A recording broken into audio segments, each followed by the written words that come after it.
Alors, mon but ici est de vous montrer ce que fait physiquement la vitesse de l'obturateur de l'appareil photo, plus communément appelé le shutter.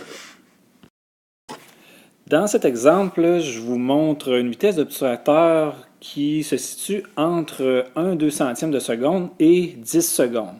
Bien évidemment, avec les appareils photo, c'est bien possible d'aller plus rapide que 1/2 centième de seconde et bien en dessous de 10 secondes. C'est bien à noter. Alors, dans l'exemple ici, on a...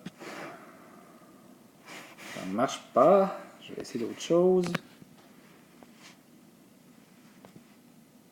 C'est pas pire, je peux pas partir mon vidéo. Ah oui, je peux. OK.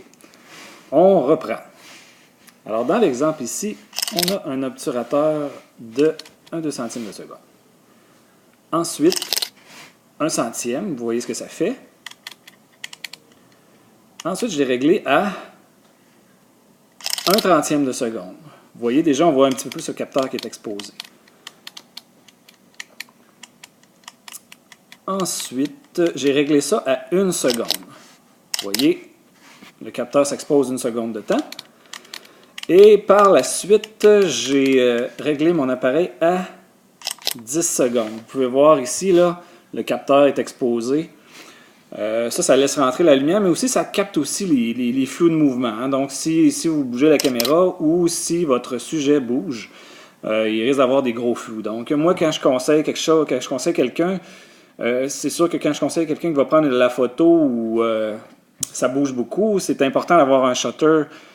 On a une vitesse d'obturation qui est plus élevée, hein, comme 1/2 centième de seconde, et ça peut aller à 1 millième de seconde et tout. Et quand on fait de la photo en exposition, c'est-à-dire, disons, des photos de building, des sujets qui ne bougent pas et que l'éclairage est très très sombre, c'est bien, on met notre appareil sur un trépied, puis on y va avec des vitesses d'obturateur qui vont être beaucoup plus basses que 10 secondes.